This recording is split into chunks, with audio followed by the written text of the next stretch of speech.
again to Double Narratives with Dr. Hanji. In my previous post, we looked at why it is very important to try to nurture a talk relationship with parents and of course with children. So today we're going to be reviewing some of the myths, the jinx and the taboos that are associated with talk in our society. We live in a very peculiar society, if you know, and I'm sure you can agree with me that there are some basic rules that have in a way hampered our talk time and has really destroyed nurturing a quality talk relationship with children and of course with parents. Now the first thing we're going to consider is age. Within our society, when you're a certain age, you're meant to be quiet. Silence is the norm when you're young. I'm sure for those of us who are in our 40s and above, you can relate with me on this. You're not expected to hear your opinion. As a matter of fact, your opinion doesn't even count. And so because children are nurtured and are raised to be very quiet, it kind of in a way destroys building communication skills in them. Yes, I'm sure that some of you might want to say that, well, children now are very expressive. But then I beg to disagree that in most cases they are now expressive in a, let me mildly put it, in a negative kind of way. If I may put it other way, I'll say sometimes you can regard them as being a bit rude when they are trying to talk to adults. Now that is because of the age stereotype that is placed on talking within our society. Because children are told to keep quiet, because their opinion doesn't count. So parents don't even expect them to talk. And so children also just bottle up within them whatever they have to say. And don't forget that in our previous post, we mentioned that to talk is to discover people. And so it becomes a problem because you're not discovering your children are not discovering you, so there is a major problem. Don't forget that in our previous conversation, I mentioned that it's important to talk because that's when you talk to children that you can discover them and they can discover you as well.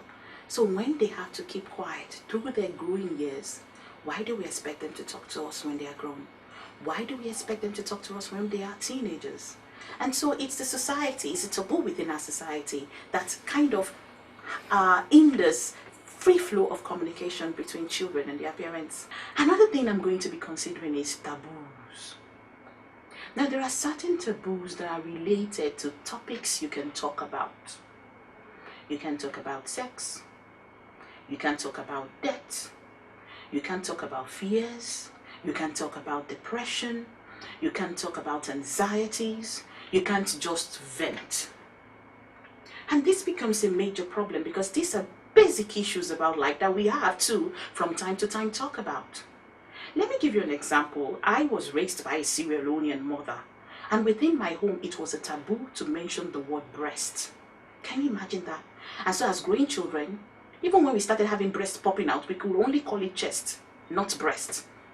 And you can imagine if we cannot say breast, do you know how that hampers communication?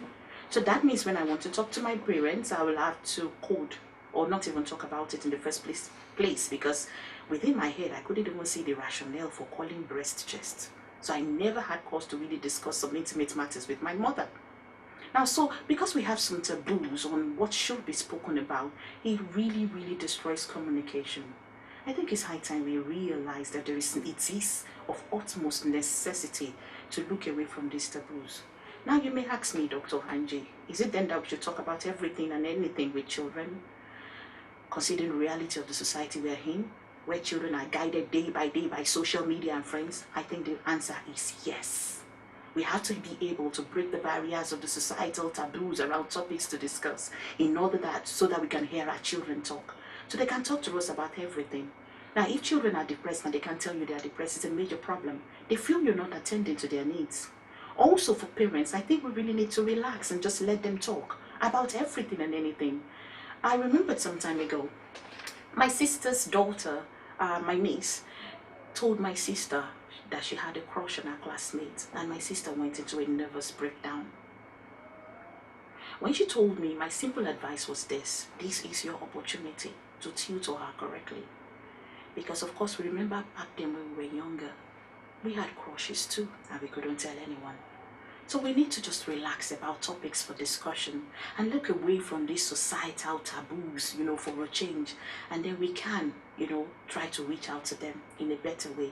And that way, since we're talking about what really hurts them, they want to talk. And for parents, I think we need to prep up ourselves and be ready to do the talking and be as, as modest and yet as frank as possible when we look at all these issues. Now, let's look at another very, very important thing that guides us, a stereotype that we have in our society about talking, and it has to do with gender.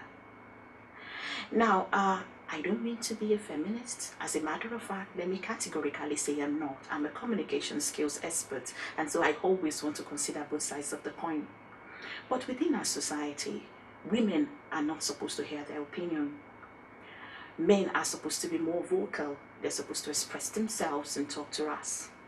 And we nurture our children that way, unconsciously. We call the boys Bobo. And when they are crying, we tell them, you're the man, don't cry. And then when the girls are crying, we ignore they are crying because they're like, they are girls anyway. I think they're supposed to be crybabies.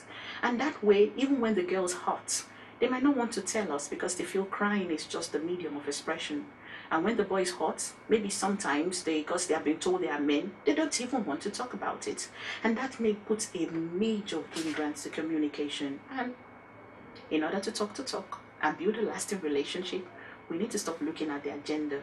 We need to stop thinking this is a male, this is a female, and they are both male. They are male and female, and they have peculiar problems. And they have one natural problem which cuts across gender, and that is talking. They all need to talk. We all need to vent from time to time. Now, the last thing I'm going to be talking about is relationship taboos. Now, you can imagine when our most important aspect for living is talking, and then there is a major taboo on what you should be talking about depending on the relationship you share with people. Now, there are certain things you mustn't say to your mother. There are certain things you must never say to a child.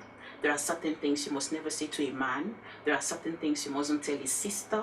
There are certain things you mustn't tell a friend. Those are the stereotypes within our society. Now, you must never tell a friend, for instance, if you're making progress. You must never show some people when you have weaknesses. You must never let your mother know when you're hurting sexually. You must never let your father know when you're hurting sexually. You must never tell people when you're being abused. These are stereotypes that guide the relationship we share with people. Now, we need to understand as parents that we are supposed to be dynamic superheroes. We have to be everything in one. As a mother, you're a father, you're a sister, you're a friend. And ditto for the father too. You're a mother, you're a sister, you're a friend, you're a colleague, you're a paddy. And that way we must realize that what we need to put on the table as mothers and what we need to put on the table as children and as teenagers is to understand that we can discuss everything and anything with our parents and of course with our children. And I think this is going to go a long way in easing off this, these taboos. So we can look through different topics and just talk the talk. Irrespective of relationships, we can talk the talk. Irrespective of the gender, we're talking to parents and children are talking back to us. And irrespective, of course, of our gender, we can express ourselves and we don't have to just be quiet and just be sane and not express ourselves. And I think this is going to help us build more a friendship than a parent-children relationship that within our society is more or less like a master and a servant. If you have any questions or any comments, do not hesitate to email me at anjolarobin@gmail.com. I expect to hear from you. And please don't forget, subscribe to my channel and of course click on the notification bell. Thank you very much. Meet you next time. Let's talk the talk.